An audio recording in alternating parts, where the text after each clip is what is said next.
Good evening. Welcome, everyone, to the special meeting Monday, February 26, 2024. Call the meeting to order at 5:15. Roll call, please. Councilmember Clark. Here. Councilmember Claudia Arona. Here. Councilmember Elizabeth Arona. Here. Mayor Pro Tem Brown. Absent. Mayor Infante. Here. Thank you. If you'll stand with me, I'll lead in the Pledge of Allegiance. Hand over your heart.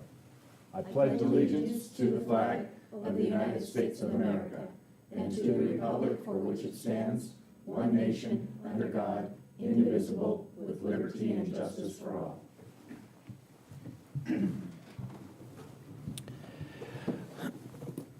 Okay, we are in the SB 1439 Levine Act training. Staff report.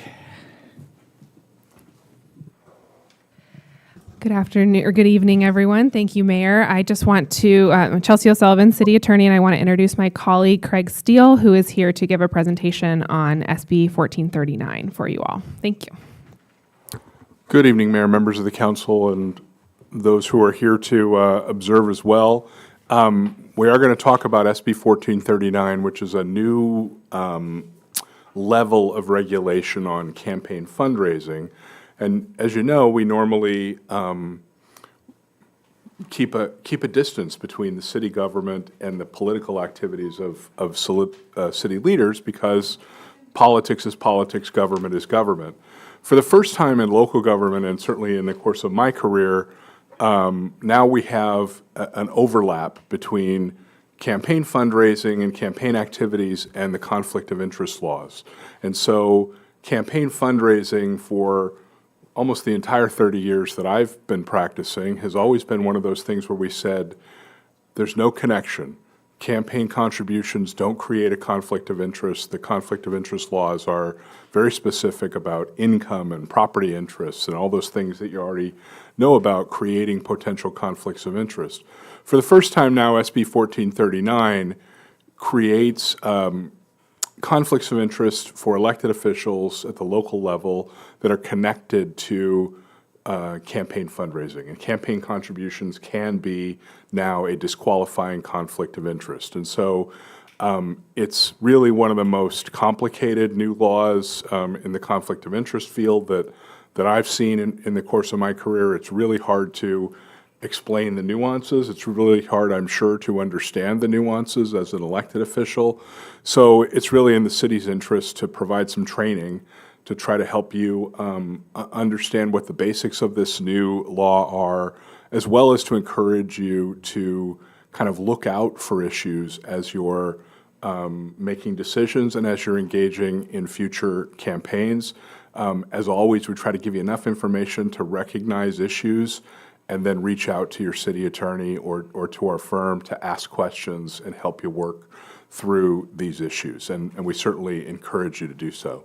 So if we can get the PowerPoint up, thank you. I'll run through a few slides. And this is really what we're I think you all have copies of the slides in your blue folders. But these are the things we're going to talk about, what officials are impacted. We're going to talk about important definitions of parties and participants, give you some suggestions as to how candidates may wish to adjust their campaign fundraising going forward. And we're going to talk about when a proceeding at the city is considered pending for purposes of what's now a 12-month fundraising ban and some disclosure and recusal requirements. We're going to talk about the concept of willfully and knowingly accepting a contribution. We're going to talk about the ways that officials can cure violations, which is a very helpful portion of this new law. It's not, sort of dire if you make a mistake. There are ways to cure these violations. And we're also going to talk about whether the law impacts PAC fundraising and independent expenditure fundraising. And also talk about the ways that this may impact fundraising if you or any of your political associates decide to run for a different office, because these laws are going to affect campaigns in fundraising, not just for city office, but for county office, for regional offices, for state offices, even for Congress. I had a local elected official who's running for Congress, and the congressional fundraising is controlled by federal law, but here's a state law that now says even if you're running for Congress, this limit applies to you. Really difficult concept for people to kind of get their arms around. So we're talking about new Government Code Section 84308, and when I say new, I say it's new because it now applies to elected officials. This bill was called the Levine Act. It was first adopted in 1982, and it only ever applied to appointed officials. And it arose out of a corruption system involving the State Coastal Commission, where the governor's appointees and some state legislative appointees were engaged allegedly in a pay-for-play scam at the Coastal Commission, where coastal commissioners who were appointed to those positions, not elected, but appointed, raised some pretty massive amounts of campaign contributions, both for the governor and for some state legislators, allegedly in exchange for action on the Coastal Commission. And so, you know, at that time, the legislature did what the legislature always does. There's a scandal, and they sort of adopt a one-size-fits-all law, which ended up applying to local planning commissioners just as much as it applied to the UC Board of Regents and the Coastal Commission and all those kind of statewide bodies. Well, a lot of people said for a lot of years that there was a loophole in the Levine Act because it only applied to appointed officials and didn't create the same kind of conflict of interest concerns with regard to elected officials. So the author of this bill of SB 1439 says that this law now closes that loophole, and it previously allowed directly elected politicians to take action on matters that affected their campaign contributors. Now the author says this law is closing that loophole. So these are the major legislative changes that SB 1439 made. On the old is on the left, the new is on my right. Formerly, as I said, this only impacted appointed local or state agency officers, and there was a fundraising ban for contributions made after a decision, after a proceeding was before that appointed official, for 3 months following the decision. Now this law affects all local elected officials and appointed officials, and there's a fundraising ban for post-proceeding contributions over $250 for now 12 months after the date of that final decision. So we'll talk about all those elements as we go along, but you can see it's much broader than the law has been since 1982. And I'm going to define a lot of these terms, but this is really a summary of what Government Code Section 84308 says now. One, while a proceeding is pending and for 12 months after a final decision, an officer, and you all are officers sitting on the dais, may not accept, solicit, or direct a contribution of more than $250 from a party, a participant with a financial interest, or the participant's agent. And prior to participating in a decision, an officer who received a contribution of more than $250 in the previous 12 months from a party, participant, or agent must disclose the contribution and recuse themselves. So this is just like having a conflict of interest when you have a real property interest that's close to a decision you're making, or a business interest that comes before the council or a planning commission. If you've accepted a contribution of over $250 from that party or a participant or agent, and I'll define that in a minute, you have to disclose it and recuse yourself just as you would with a conflict of interest that you're more used to. Officers have the opportunity to cure some violations within a specified time frame. So even if you inadvertently participate in a decision where you should have recused yourself, there's a process whereby possibly you can cure that before you actually get charged with a violation. A party to a proceeding who made a contribution of more than $250 to an officer in the previous 12 months must disclose that contribution on the record of the proceeding. So if somebody comes in to this council chambers and let's say they're an applicant for a conditional use permit, and they have made a contribution of more than $250 to one of you, just using you, any of you as an example, the party is required to disclose that contribution. So they're required before the proceeding to start say, I have made a contribution of $500 to Councilmember A, and then that gives Councilmember A the opportunity to either say, that's right, I got that contribution, I'm going to recuse myself from this decision and thereby not have any potential violation of the law, or go through what I'm going to talk about in a minute, the cure proceeding, whereby you would give part of the money back within 30 days and take away that conflict of interest. So that party has the affirmative obligation, and it's actually more of an affirmative obligation on the party to disclose that they made the contribution than it is on the decision maker to know every single contributor to their campaign. There's a knowing and willful aspect of this for our officials, where you have to have actual knowledge that somebody made a contribution and not just somebody showing up on a campaign report. And we'll talk about that in a minute. But that party has to disclose that contribution on the record, or they have violated Government Code Section 84308. And in that regard, we have given your staff some advice and a disclosure form to ask applicants for decisions to disclose in advance whether or not they have made contributions to officers who would be covered by this law, to try again to help you know who is coming before you and who might have been a campaign contributor. Yes, sir. Sorry. This says for 12 months. So if one of us is in the second year of our term, this does not apply. Yes, if the contribution has been made more than 12 months ago, it doesn't apply. Thank you. That's the look back. There's also a look forward, which is once the decision is made, then you can't accept a contribution for 12 months after that. But somebody who contributed 2 years ago is not covered by this law, or 13 months ago is not covered by this law.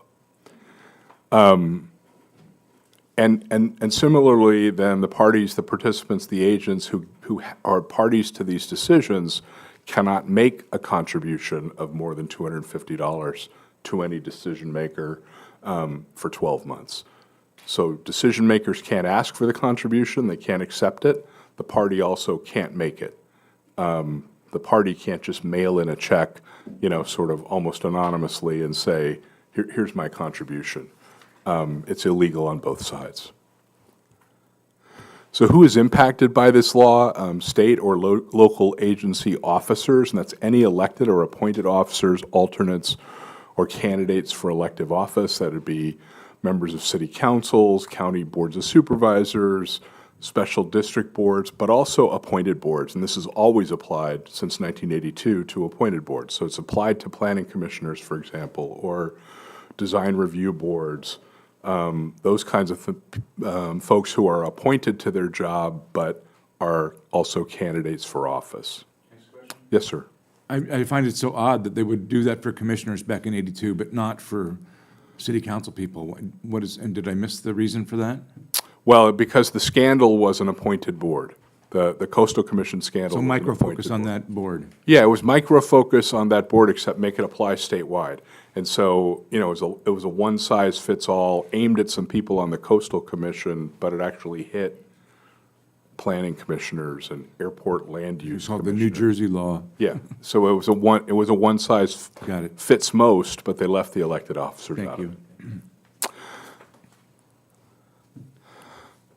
First of all, the disclosure and recusal requirements, and this is in the case of a situation where somebody comes in for a decision, is a party or a participant to a city proceeding, and has already made a contribution of more than $250 to one or more of the officers. Okay, so this is the as the mayor was just asking me about, this is the 12-month look back. So if somebody has, if an officer has accepted a contribution of more than $250 from a party or a participant, that officer can't then participate in making or influencing or attempting to influence a decision on behalf of that contributor for 12 months from the date of the contribution. But that contribution has to have been accepted willfully or knowingly.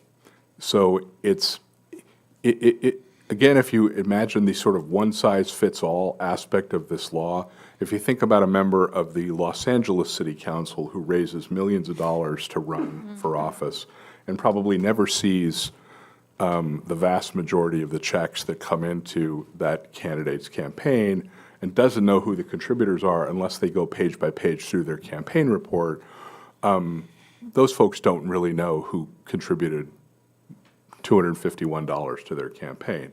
However, if you think about a small city where often the candidate does their own campaign reporting and they go to the bank every day to deposit the 5 or 6 checks that come in, it's much more likely that those officials are going to know who made the contributions of $250 or more. Aren't those also reported on the, was it the Form 450? 460. 460. And as we're going to, as I'm going to cover in a minute, just reporting on its own, just the fact that it shows up on a report doesn't mean that you know about it. It doesn't mean that, and that's really for the large city official more than the small city official, but that's what the law says. That you have to have something more than just a campaign report. Either the person, well, I'll go over knowingly and willingly in a minute, but there is more detail to that. If you have received that contribution of over $250 and you know it, you are required to disclose that fact on the record and recuse yourself, again, just like a conflict of interest when you have a financial interest in a decision. What does willful and knowing mean? It's actual knowledge. It's not just assumed knowledge. So you must be aware of facts establishing some reason to know of the contribution, like somebody told you that they were a contributor to you, or somebody personally handed you a check at a fundraiser and you accepted it, or this person who's making the contribution is a frequent contributor to your campaign. If somebody has contributed more than twice to your campaign, you're going to be deemed to know that they're a contributor. But if it's a one-time $300 check, then there's going to have to be some other fact established that you had actual knowledge of the contribution. I personally think that this is one of those areas of the law where the legislature and the FPPC in drafting the regulations have tried to be more fair than kind of dogmatic. Frequently, they kind of just draw these really bright line rules that are unreasonable to try to comply with. But here they're really saying just the fact that it shows up on a campaign report, just the fact that your campaign treasurer deposited the check doesn't actually give you as an officer actual knowledge. There has to be something else to make sure you know that the party to the proceeding is one of your contributors. Now, one of the things that's going to give you that actual knowledge is if the party complies with the law when they come in here for their decision and say, Mayor Infante, I'm a contributor to you on such and such a date. I contributed this amount of money. Well, at that point, you've got actual knowledge, right? That's how they try to make that connection. But just reporting alone on Form 460 does not create actual knowledge. The second piece of the law, in addition to the recusal requirement, is then once a decision is made, positive or negative, it's not just a yes vote or a no vote, it's any decision at all in a proceeding, then an officer cannot accept, solicit, or direct a contribution over $250 from anybody who participated in that proceeding and had an interest in it for 12 months following the final decision. So if somebody comes in for a land use permit and that land use permit gets approved or denied, the person or entity who is asking for that land use permit cannot make a contribution of more than $250 to any of the people who participated in the decision, and y'all can't ask for it either. Now, that would include things like the applicant, if it's a large project, that would include like asking for contributions from the architect or the lawyer who got up and talked on behalf of the applicant at the hearing. They also can't make contributions to any of you, again, whether the decision was positive or negative. The thing that I think is really hard about this law is that we're now talking about not just the party who benefited from the decision, we're talking about participants. So a participant is somebody who comes in and lobbies or asserts a position in that proceeding, positive or negative, and has some kind of financial interest in the decision, but they're not the applicant.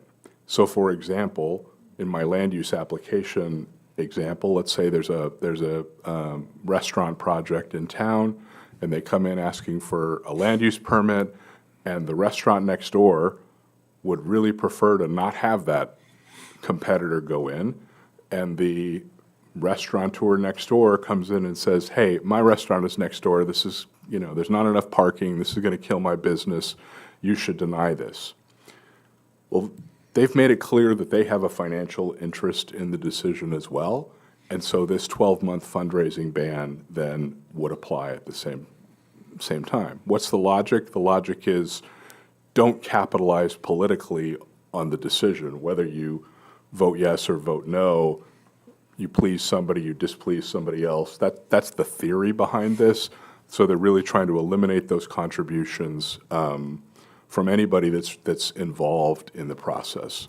Now there are some decisions that are really excluded from this, and I would emphasize the last two bullets on this slide.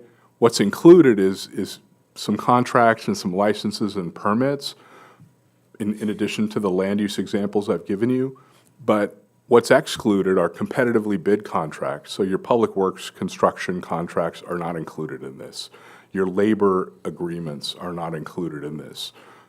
Personal employment contracts, like, for example, if you have a contract for the city manager, those kinds of contracts are not covered by this law, and the contribution limits that I've talked about here do not apply. So anything that's competitively bid, for example, it doesn't really matter if you took a contribution from the paving company or whatever it might be, because that's not covered by this law. When is a proceeding pending? And the significance of this is when a proceeding has started and you're supposed to know about it as decision makers, is when that proceeding is pending. So if you have been sent the agenda for the meeting and there's a decision on your meeting agenda and you know that that's coming up, that's when this fundraising ban or this disclosure requirement kicks in. It's when you have actual knowledge that a proceeding is pending. Now, there might be other ways that comes up, right? Maybe there's the city manager sends out a newsletter once a month or once a week or something that says, here are the pending applications. If that happens in this city, I would be very careful to read that, to think about those issues and realize that can possibly be a situation where while that application is pending, you can't do any fundraising from those applicants or accept contributions over $250. As I said before, I think the concept of a participant is much more difficult to understand, and I think it's much more subject to mischief than the idea of a contribution limit that applies to a party. Y'all know who the applicant for a decision is, right? Because they're going to come in and it's usually listed in your staff report, and they're going to speak. That's the person who's interested in the permit or the contract or whatever the decision is. But participants are a totally different situation to me, because participants, one, are not required to disclose that they've made a contribution to any of the officers, and they're not really even required to disclose that they might have a financial interest in a project. So the neighboring restaurant owner that I just talked about a minute ago might come in and say, I don't think there's enough parking in the neighborhood, you should deny this. Well, as long as that's where it is, I don't think any of you would be deemed to have noticed that this participant restriction applied to that person. But there are going to be a lot of gray areas. There are going to be someone who's going to come in and say, hey, I have a business in the area, I don't think you should approve this. Or I have a business in the area and it'd be great for the neighborhood. There are going to be a lot of really tough decisions. And the only thing I can really think of to advise you is to know as much as possible when the election cycle is going on, who your contributors are. And to have an idea if somebody steps up to the dais that that person may have already made a contribution of over $250.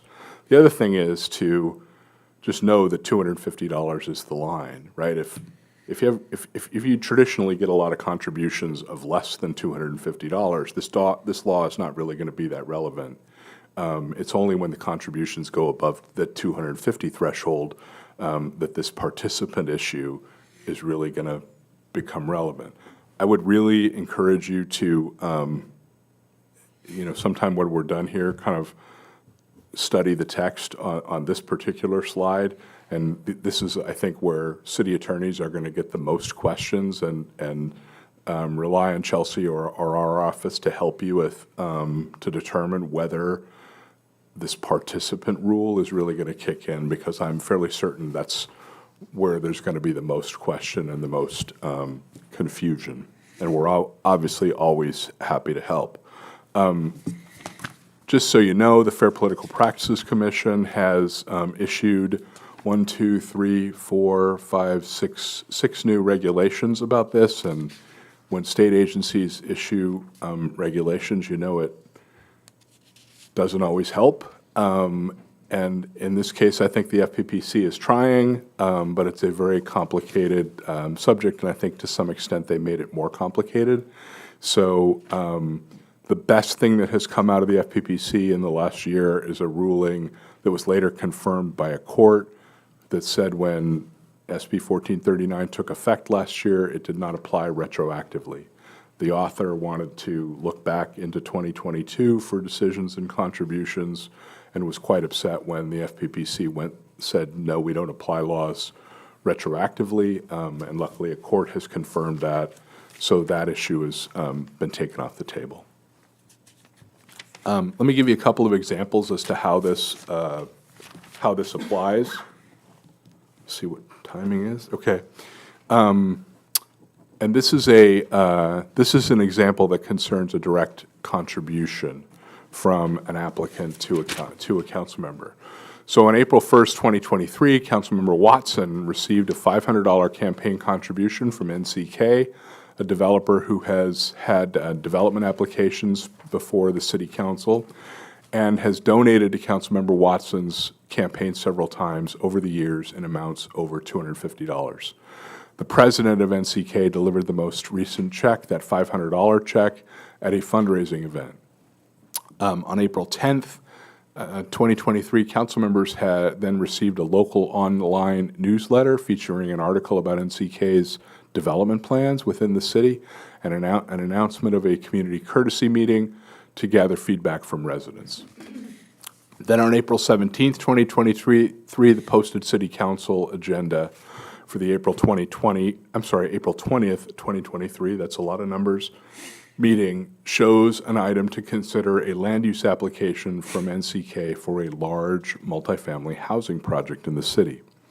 So the question is, if Councilmember Watson participates in that decision on April 20th relating to NCK as a party, would that violate Government Code Section 84308?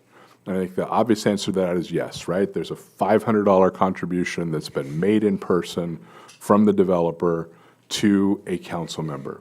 So it's a contribution over $250. It's within a few days of the decision, not 12 months, but it's within a few days of the decision. It's within a few days of the date that the council member became aware that there was a decision. But those dates are going to be important as I walk you through the cure provision here in a minute. So it's pretty obvious that if we don't do anything else, Councilmember Watson is going to have to go to that meeting and say, I got a contribution over $250, I have to recuse myself. In addition, NCK is going to have to stand up at that hearing and say, I made a contribution of over $250 to Councilmember Watson on the date on the example.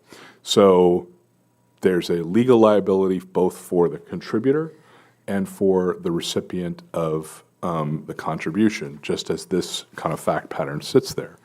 Fortunately, the FPPC has written into this process a cure provision where in a situation like this where stuff happens pretty fast within a short period of time, the council member can make the decision to cure the potential violation and still participate in the decision. And there's kind of a 2 or 3 step process to go through. Did the officer receive the contribution before he or she knew or had reason to know that there was a proceeding going on? Well, in our fact pattern, the contribution was made on April 1st.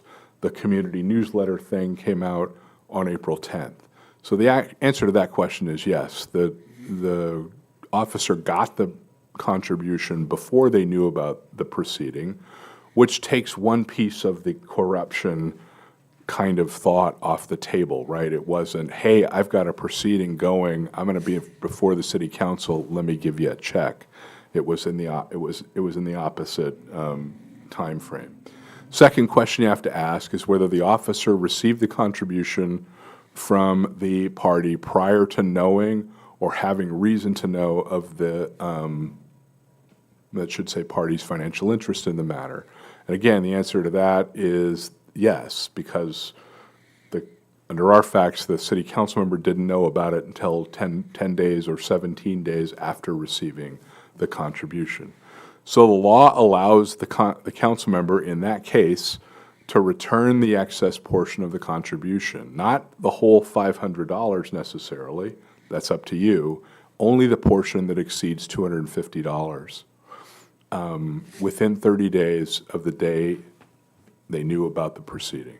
So whatever time they said, oh, I just saw this community newsletter on April 10th, that's the date on which they have notice, and they have 30 days from that date to return some portion of the contribution. If you want to send the whole thing back, that's fine, but you're only required to send back the amount over $250.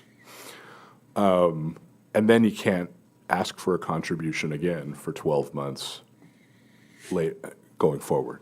So that's the way to participate if you get the contribution before you know that a proceeding was pending. Once you have knowledge that the proceeding was pending, then you have 30 days to return the contribution. So that's kind of a rolling knowledge period, right? You might get a contribution and then 6 months later see an application from that contributor. You still have that 30 days to return the excess portion of the contribution. So how should Councilmember Watson proceed in this situation? There are 2 ways to think about it. One is to just disclose the contribution, keep the $500 or whatever the number is, and recuse himself from the proceeding. This doesn't prohibit keeping that contribution, right? It just says if you do keep it, you have to disclose it and recuse yourself. So the officer gets to make that decision as to whether or not to keep it or return it. The other option is to participate in the public proceeding, provided that violation gets cured. So as we said, the council member's known about the proceeding for a short period of time.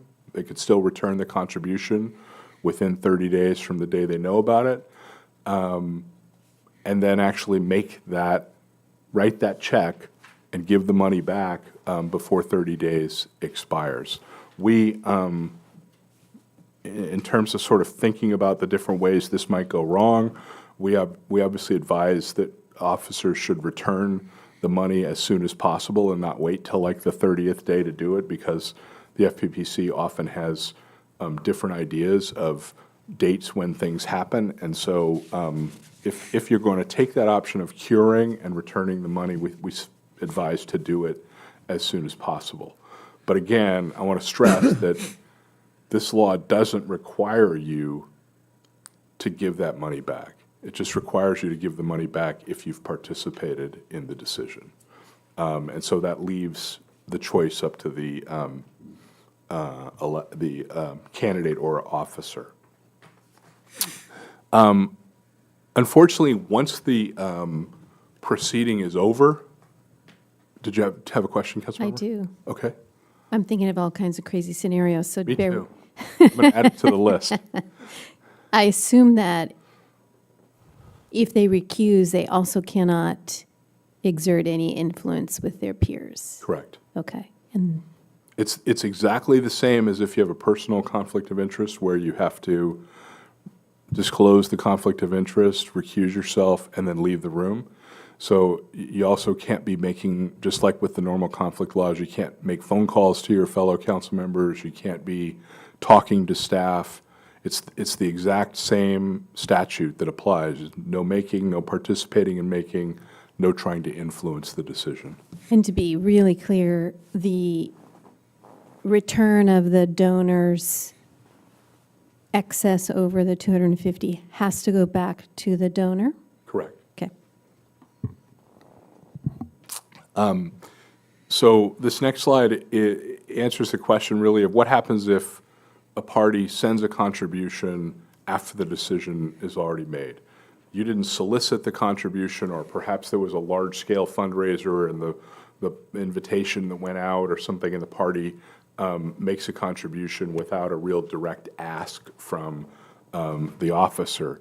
If an officer unknowingly receives a contribution in that situation, if it just comes in, you have 14 days to return it without having any kind of liability attached. Again, it's the returning the amount of money over $250. It's not the entire contribution. It's the amount of money over $250. So once you become aware of a contribution in excess of $250 in that 12-month afterwards period, if you return it within 14 days, you have not violated this law.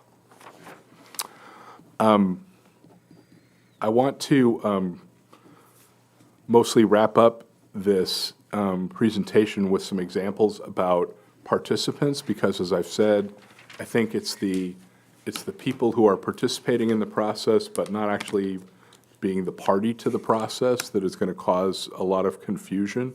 So here's kind of three examples of the way the participant rule might apply. And also, I raised this because I think that in communities where your political observers, let's call them, gadflies, others might call them, really take a look at campaign reports. I think we're going to see a lot of activity where people will come in with a Form 460, which is a public document, and say, Councilmember X, you voted on this, and you got and this person lives across the street, and they're going to create all kinds of hypotheticals. And so I really want to make sure that you have enough facts at hand to ask questions and seek advice from our office. So the first example is at this same public hearing where the NCK developer comes in on that multifamily housing project. First of all, Mr. Gershon stands up and reminds Councilmember Watson that he's voted for Councilmember Watson at every election. He's hosted a fundraiser at his home for the councilmember in 2022, and he personally donated $1,000 to Councilmember Watson's campaign at that event. And although he doesn't live near the project, he thinks the project's going to ruin the character of the neighborhood in which it would be located, and he expects Councilmember Watson to prioritize the views of the residents, the people who elected him, and vote to deny this project. So that's example number one, and we'll talk about whether that person is a participant who's covered by this law in a minute. Ms. Richards is an owner of an ice cream shop located just across the street from the proposed new development. She speaks in favor of the project because it will increase customers for her shop. And after Gershon's testimony about giving the $1,000 donation, she feels like she needs to remind Councilmember Watson that she attended the fundraiser as well, and on April 1st, 2023, contributed $300, which was a big amount for her because she feels so strongly about this project. And the third example is a lawyer for the property owner who speaks in favor of the project. Councilmember Watson knows that the lawyer's client is one of the top donors to the Keep Beverly Growing PAC, which supports Councilmember Watson and 2 other members of the City Council majority. And that landowner has contributed $10,000 to the PAC this year alone. So the question is, how do these disclosures during the hearing affect Councilmember Watson under new Government Code Section 84308? And some key things to think about.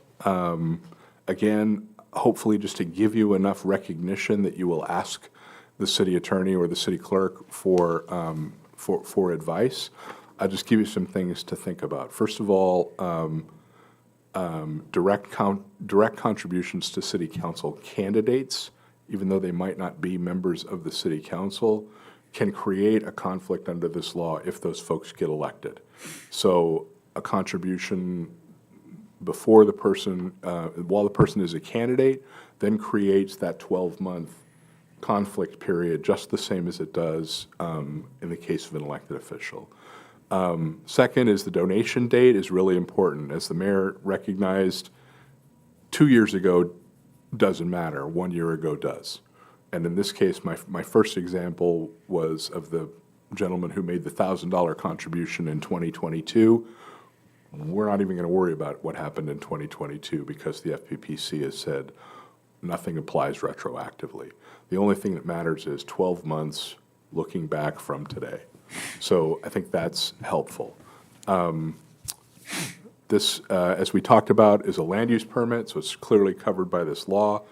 And it talked about the decision date. Question is whether these people are parties or participants to the decision.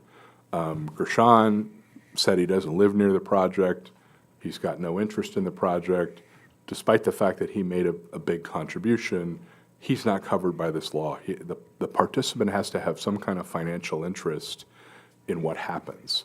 So proximity of their property or a business where the developer is a customer or something like that. There has to be some kind of financial connection. However, the lady that owns the ice cream shop across the street and who's going to get more customers if a multifamily housing project is built clearly has a financial interest in that property being developed across the street. So she fits the definition of participant. She also made a contribution of $300, she told us. So that creates a situation where she's a participant and she's made a contribution of over $250. So all of a sudden, Councilmember Watson's got to worry about that contribution as well and either recusing himself based on that $300 or sending back $50. I see the looks on all your faces. It's that confusing. I don't want to pretend that it's simple, but these are the kind of sort of hypotheticals that we're running through because I think they're going to happen in different places.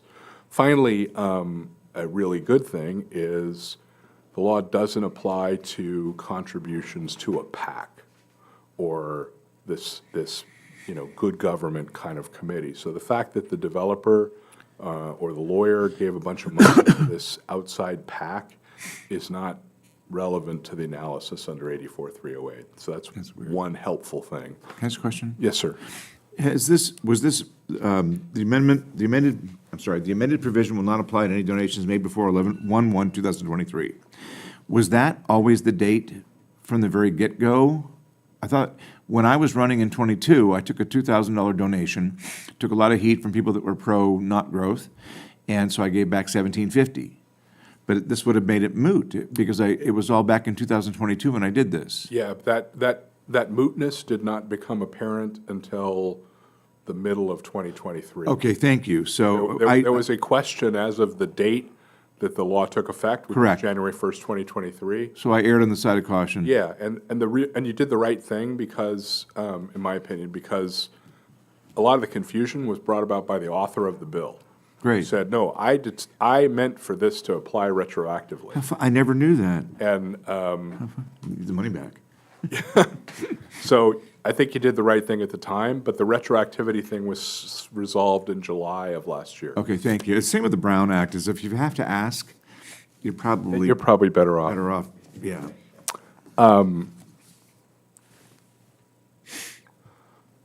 Okay, there are the same kinds of provisions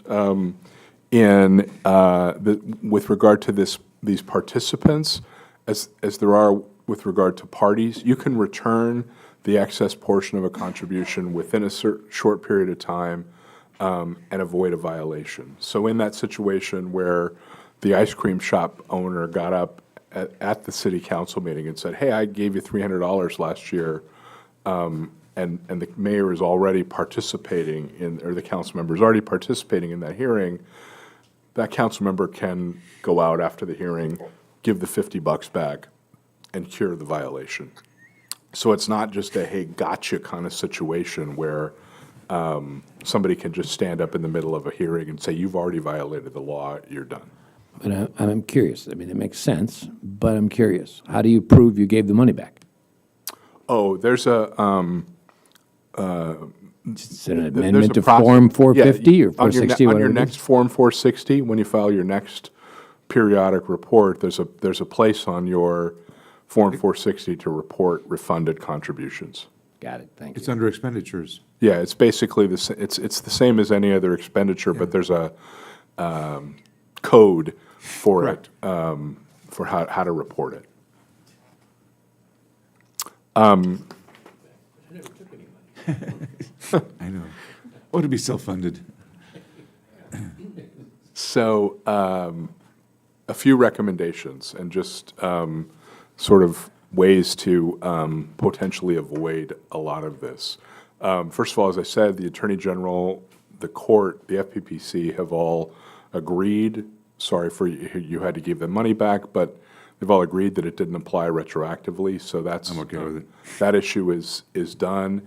But every decision you all make, every city council meeting, when you make decisions, you sort of start a new 12-month clock for the people who are the parties and participants to that decision. So it's an ongoing vigilance kind of an issue.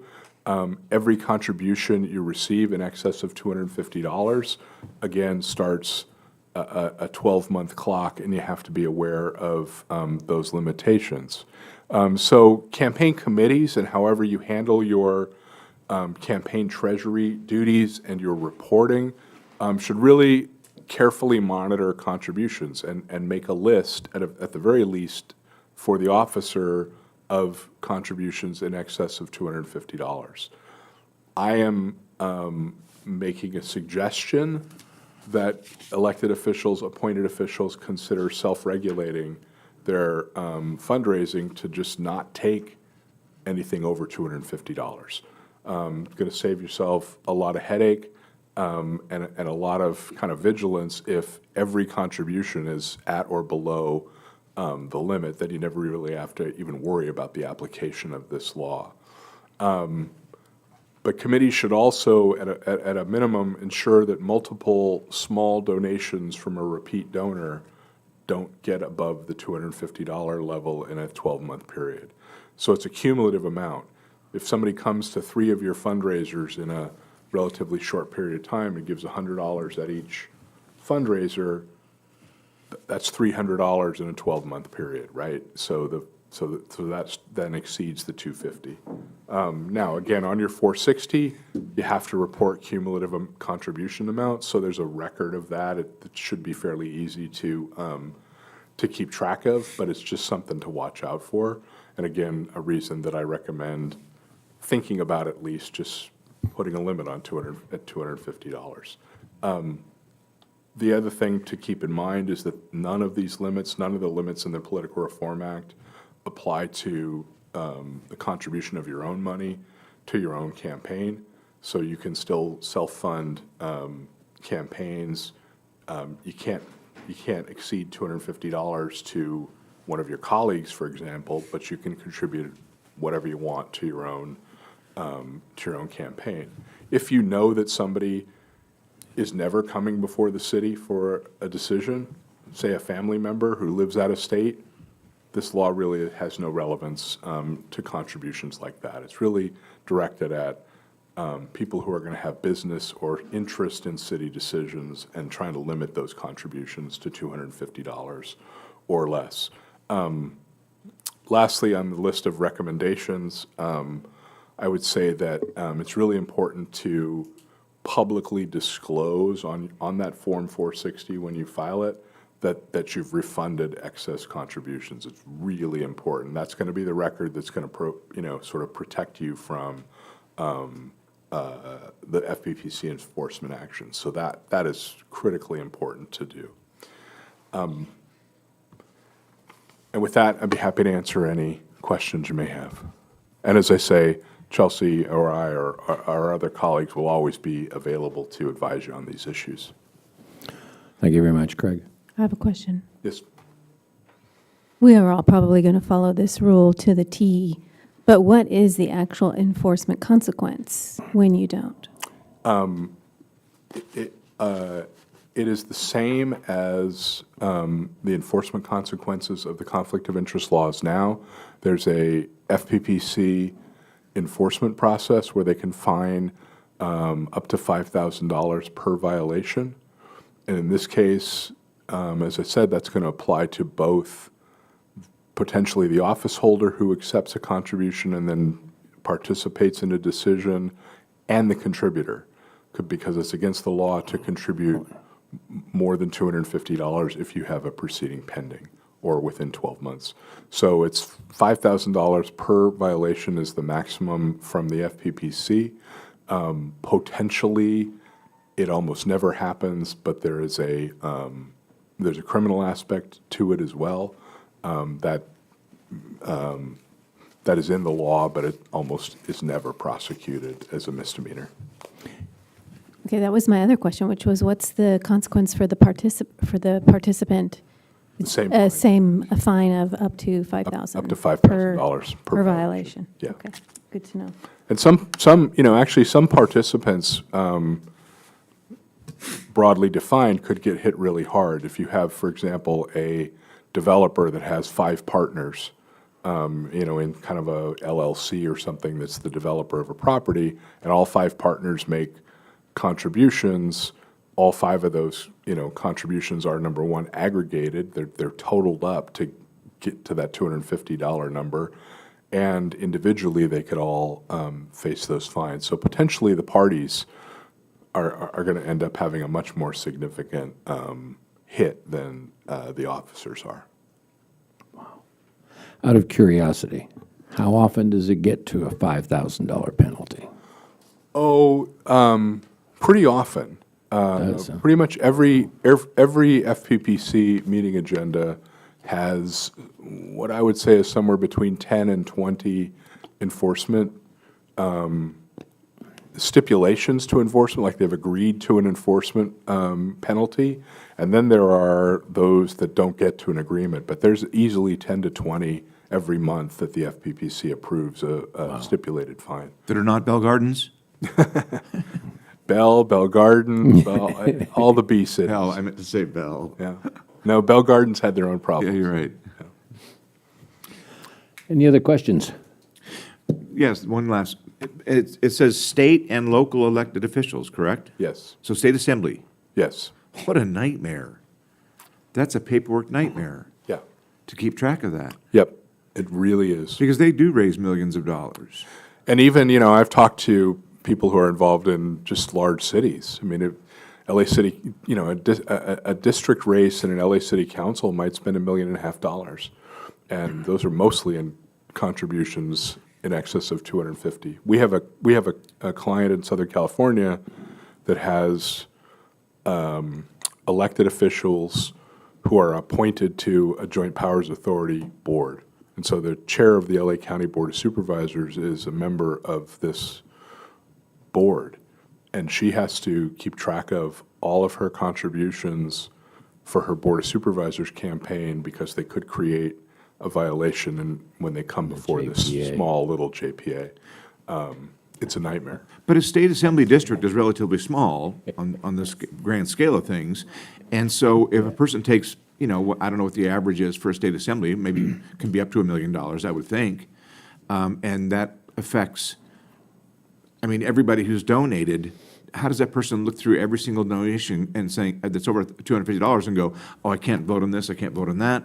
Well, I think the saving grace is that legislators rarely vote on the kinds of decisions that you all make that are implicated by Yeah, this you're law, right. right? They're mostly just adopting new laws. They don't typically approve contracts Yeah, you're or right. land use permits or those kinds of things. Okay.